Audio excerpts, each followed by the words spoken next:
Good morning बच्चों। जैसा कि हमारा यह सीरीज चल रहा था बिहार बोर्ड 2025 की तैयारी हम आप लोगों को करा रहे हैं मैथ सब्जेक्ट की। उसी कड़ी में हम आपके लिए 2023 के सॉल्यूशन लाए हैं। प्रथम पाली का सारा सॉल्यूशन हम करवा चुके हुए हैं 100 ऑब्जेक्टिव, और यह ऑब्जेक्टिव जो है सो अपना चल रहा था सेकेंड पाली का 2023 का, क्योंकि 2023 में एग्जाम है तो ज़्यादा संभावना बनता है कि 2023 के क्वेश्चन को रिपीट कर सकती है। ठीक है, इसीलिए हम 2023 पे ज़्यादा फोकस किए हुए हैं। प्रथम 10 क्वेश्चन को हम लोग देख चुके थे।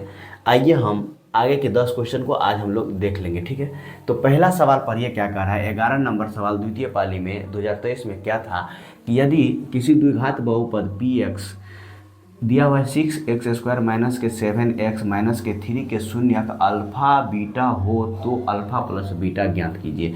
आपको कुछ नहीं करना है, आपको करना क्या है, तो आपको यहाँ दे रखा है, क्या दे रखा है, तो एक समीकरण दे रखा है, यह द्विघात बहुपद के रूप में आपके पास है। ठीक है, अब आपको शून्यक कह रहा है। आपको मालूम है द्विघात बहुपद है तो दो शून्यक होगा, एगो क्या होगा अल्फा होगा और एगो क्या होगा बीटा होगा।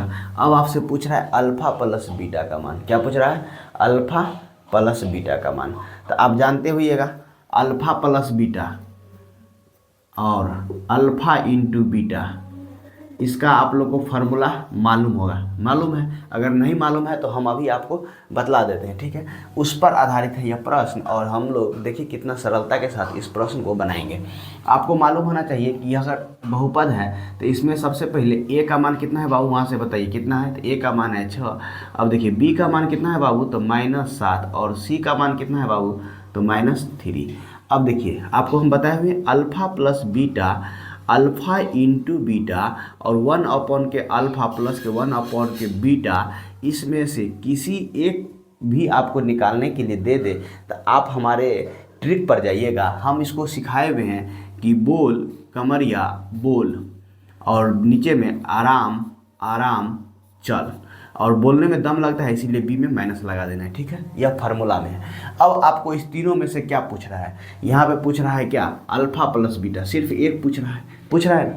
इससे क्या होगा ना बाबू, इस कह रहा है इससे क्या होगा, इससे ये होगा कि आप कभी भी एग्जाम हॉल में कंफ्यूज नहीं होइएगा, कभी नहीं होइएगा। यह ऐसा है ना कि आपको कन्फ्यूजन में डाल सकता है, B/K होगा या C/K होगा। तो यह अगर इस तरह से याद कीजिएगा बोल कमरिया बोल आराम आराम चल, तो यह कन्फ्यूजन को दूर करने के लिए एक ट्रिक बनाया जाता है और कुछ नहीं है ट्रिक।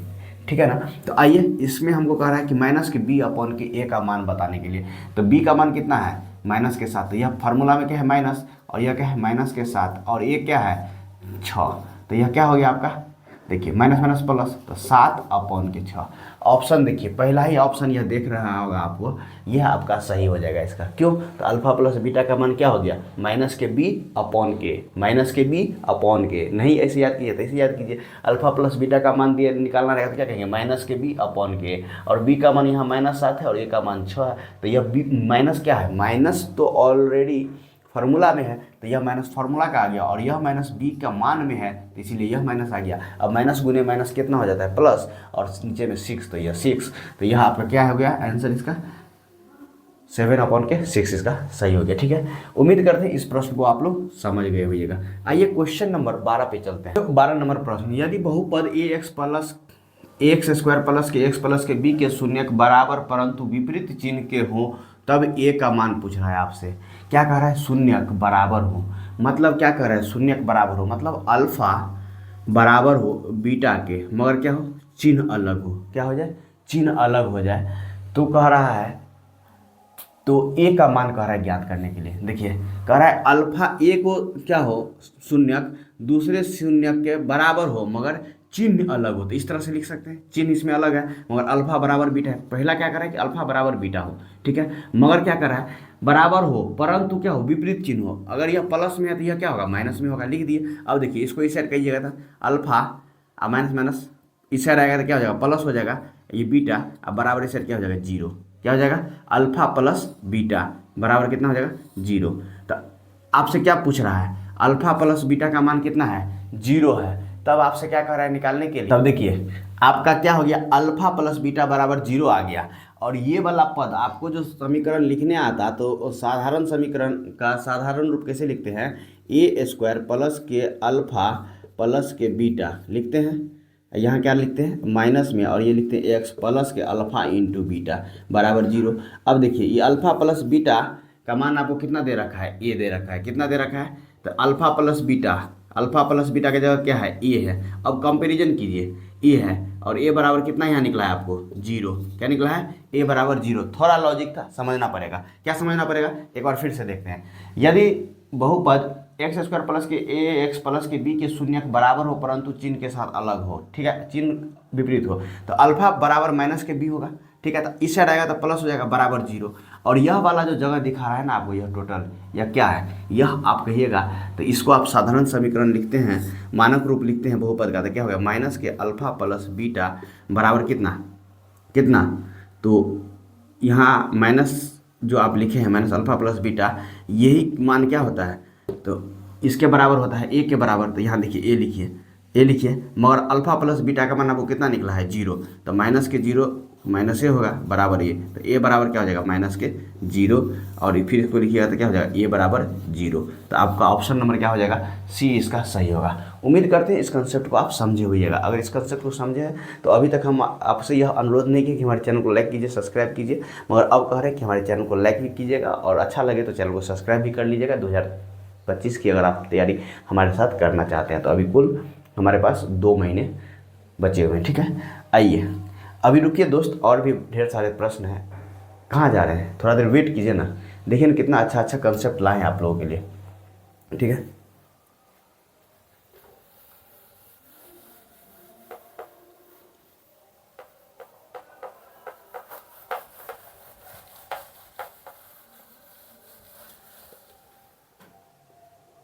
अब देखिए क्वेश्चन नंबर 13 क्या कर रहा है, निम्नलिखित में से कौन द्विघात बहुपद के शून्यक 0 और 5 है। कह रहा है कि यह 3 गो द्विघात बहुपद दिया हुआ है। अब कह रहा है शून्यक चेक करना है 0 और 5 हो। आपको मालूम है शून्यक का किसी भी बहुपद में शून्यक का मान रखने से वह पूरा बहुपद 0 हो जाता है। क्या हो जाता है, 0 हो जाता है। अगर मान लीजिए अगर इसका शून्यक है ना 0 और 5, अगर इसमें मान पुट करेंगे ना तो यह क्या हो जाएगा 0 हो जाएगा। मगर अगर 0 आप रखिएगा तो देखिए यहाँ ये 0 हो जाएगा, ये 0 हो जाएगा, मगर इसमें 5 बच जाएगा, तो ये 0 नहीं हो रहा है। तो चलिए ये तो गलत हो गया, ये नहीं होगा। अब इसको चेक कीजिए, अगर आप इसमें 0 रख रहे हैं, ठीक है, तो 0 का स्क्वायर 0 और माइनस के 0 तो 0 हो गया, और 5 रख के देखिए तो 5 25 और माइनस के 5 गुने 5 तो ये भी 0 हो गया। तो ये वाला मेरा ऑप्शन सही होगा।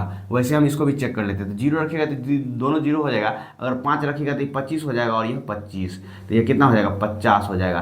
तो यह 50 नहीं, यहाँ होना कितना चाहिए था 0, नहीं हुआ, इसीलिए यह वाला नहीं होगा। और यहाँ देखिए आप अगर 0 रखते हैं तो -5 बच जाएगा, तो यह भी नहीं होगा। तो आप समझ गए, put the value in the option and get the result, ठीक है। ऑप्शन नंबर बी इसका सही है।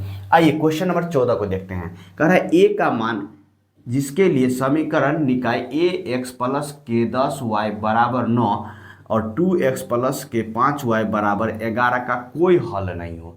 आपको मालूम है कोई हल नहीं हो में क्या कंडीशन है, कोई हल ही नहीं होना है। मतलब क्या कह रहा है, कोई हल नहीं हो।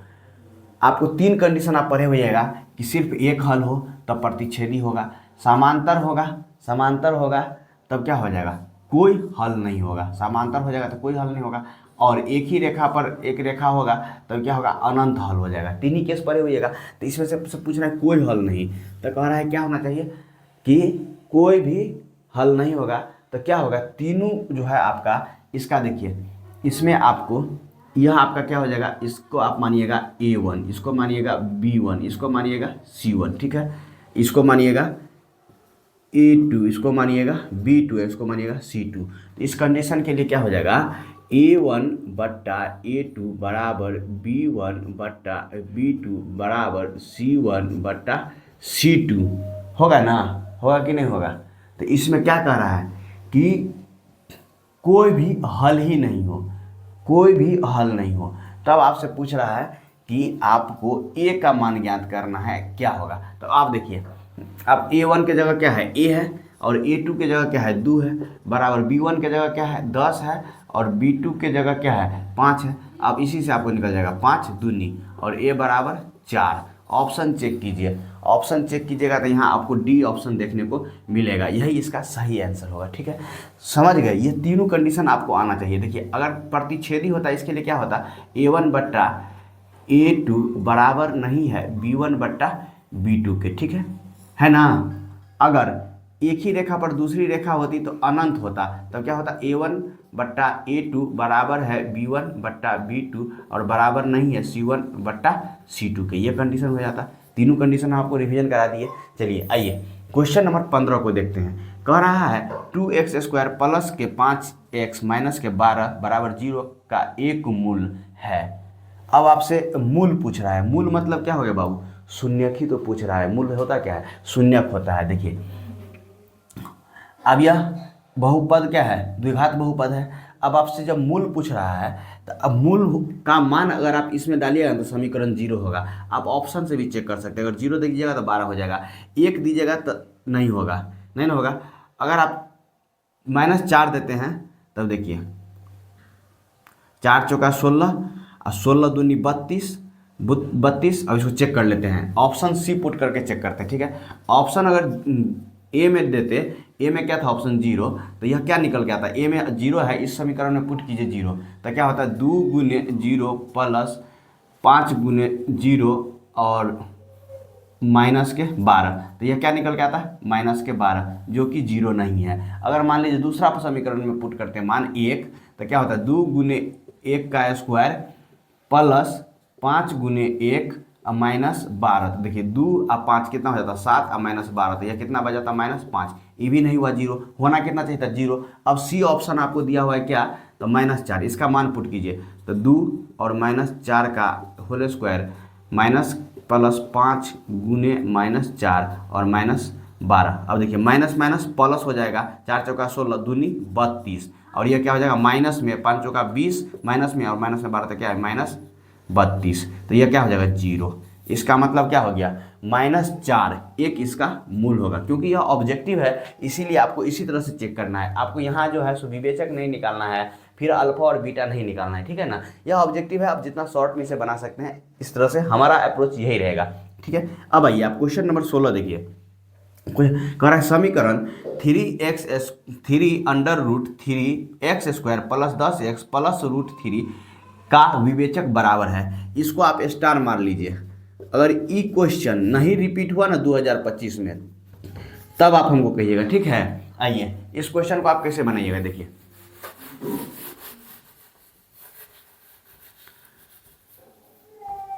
इस क्वेश्चन को आपको क्या करना है, आपको a का मान निकालना होगा। a बराबर कितना है 3√3, b का मान कितना है 10 और c का मान कितना है √3। ठीक है, अब आपको विवेचक का सूत्र होना चाहिए क्या याद, b² माइनस के 4ac। अब इसमें पुट कर दीजिए, वही आपसे मांग पूछ रहा है, तो b कितना है तो 10 का होल स्क्वायर माइनस 4, a का मान कितना है 3√3, यह मल्टीप्लिकेशन में है, और c का मान कितना है √3। आपको मालूम है ना √3 गुने √3 क्या हो जाता है 3 हो जाता है। ठीक है, तो अब देखिए 100 हो गया ये, और ये 4 गुने 3 और गुने 3, 3 तिया 9, 9 चौक 36, तो ये कितना हो गया 100 माइनस के 36, ये कितना आएगा 64। कितना आएगा 64। आपका विवेचक पूछ रहा है, तो विवेचक क्या है ऑप्शन नंबर सी इसका सही होगा। अगर बच्चे लोग आप हमारे चैनल को देख रहे हैं, अगर हमारा मेहनत आपको पसंद आ रहा है तो प्लीज़ हमको सपोर्ट कीजिए, हमारे चैनल को लाइक और सब्सक्राइब कीजिए। ठीक है, आइए हम अगले प्रश्न पर चलते हैं। क्वेश्चन 17 कह रहा है कि 234 के अभाज्य गुणनखंड में 3 का घात क्या होगा। अब देखिए बच्चों 234 है, क्या है 234 है। अब इसमें अभाज्य गुणनखंड निकालने के लिए हम पहले 2 से देंगे, 2 कैन और 2 सत्ते 14। अब देखिए अभी 117 कितने मर्तबे में लगेगा बताइए, 7 1 8 1 9, 3 से आप लगा सकते हैं। देखिए 3 तिया 9 और 2 3 नमा 27, फिर देखिए 3 से देखिए 3 कैन और 3 तिया, तो आपको अब यह क्या हो गया अभाज्य गुणनखंड इसका 2 गुने 3 के घात 2 गुने 13, यही आप इसको लिखिएगा अभाज्य गुणनखंड में। तो अब कह रहा है कि अब 3 का घात कितना होगा, किसका घात, तो 3 का घात, तो अब 3 का घात कितना है बाबू यहाँ पर 2, तो ऑप्शन नंबर इसका सी सही होगा। अगर अभी तक आप देखे हैं तो आगे भी हम 3 प्रश्न लाएंगे, अभी वेट कीजिए थोड़ा, ठीक है ना। कितना आसानी से आप मैथ के 100 ऑब्जेक्टिव को में से 50 को चुन के सही कर लीजिएगा। बहुत ही सरल है 100 में से 50 मार्क्स लाना ऑब्जेक्टिव में, ठीक है। तो आइए आगे हम चलते हैं। आइए बच्चों, अब क्वेश्चन नंबर 18 को देखते हैं। कह रहा है एक द्विघात बहुपद के शून्यकों का योग और गुणनफल क्रमशः -3 और 2 है। मतलब योग क्या हो गया, अल्फा प्लस बीटा, ये आपको दे रखा है -3, और गुणनफल क्या हो गया, अल्फा इंटू बीटा, ये आपको क्या दे रखा है 2। तो कह रहा है बहुपद होगा। अभी आपको सिखाए थे x² माइनस के alpha plus beta into x plus के अल्फा इंटू बीटा, यही हमारा क्या होता है, बहुपद का मानक रूप होता है। तो अब आप इसमें मान पुट कीजिए। आपको अल्फा प्लस बीटा का मान दे रखा है, तो x² माइनस के -3x प्लस के अल्फा इंटू बीटा, तो 2। अब देखिए x² माइनस माइनस प्लस के 3x और प्लस 2, और इस सबको आप चेक कीजिए ऑप्शन में कहाँ है। x² प्लस के 3x प्लस के 2, ऑप्शन नंबर बी हमको दिख रहा है, आपको भी दिख रहा होगा, यही आपका आंसर होगा, ठीक है। आइए बच्चों 19 नंबर क्वेश्चन कर रहा है एक घात कितना है बाबू, 1 है। एक घात वाले बहुपद को रैखिक बहुपद कहते हैं। क्या कहते हैं, रैखिक बहुपद कहते हैं। वही 2 घात वाले बहुपद को द्विघात बहुपद कहते हैं, और 3 घात वाले बहुपद को त्रिघात बहुपद कहते हैं। क्वेश्चन नंबर 20 क्या कह रहा है कि निम्नलिखित में से त्रिघात बहुपद के सबसे व्यापक रूप, क्वेश्चन समझिए, सबसे व्यापक रूप। अगर देखिए इसमें x का घात 2 है तो ये त्रिघात होएगा ही नहीं। सबसे ज़्यादा घात कितना होना चाहिए, 3 होना चाहिए, तो ये नहीं है। यहाँ 4 है तो ये भी नहीं है, और a बराबर 0 भी नहीं है कि ये आ जाएगा घात 3। तो देखिए यहाँ पे भी a बराबर 0 नहीं था, तो घात 3 है, घात 2 है, घात क्या है 1 है, और यहाँ क्या है घात 0 है, ठीक है। तो ये सी ऑप्शन क्या हो जाएगा, इसका सही होगा। अगर सबसे व्यापक पूछा है तो सबसे व्यापक ये होगा। अगर व्यापक पूछ दे तो व्यापक पूछ दे, या त्रिघात बहुपद पूछ देता, x के घात 3 प्लस cx, तो यह भी क्या है, त्रिघात है। मगर यह क्या है, व्यापक रूप नहीं है। व्यापक रूप में सारे पद आने चाहिए। मतलब त्रिघात है तो 3 को घात कितना होना चाहिए, 3 होना चाहिए, पद कितना होना चाहिए, 4 होना चाहिए, तो भी यह हमारा व्यापक रूप होगा। अगर अभी तक आप हमारे साथ जुड़े हुए थे तो आपको बहुत बहुत धन्यवाद, और हमारे साथ जुड़े रहिए और हमारे चैनल को लाइक और सब्सक्राइब करते रहिए। धन्यवाद।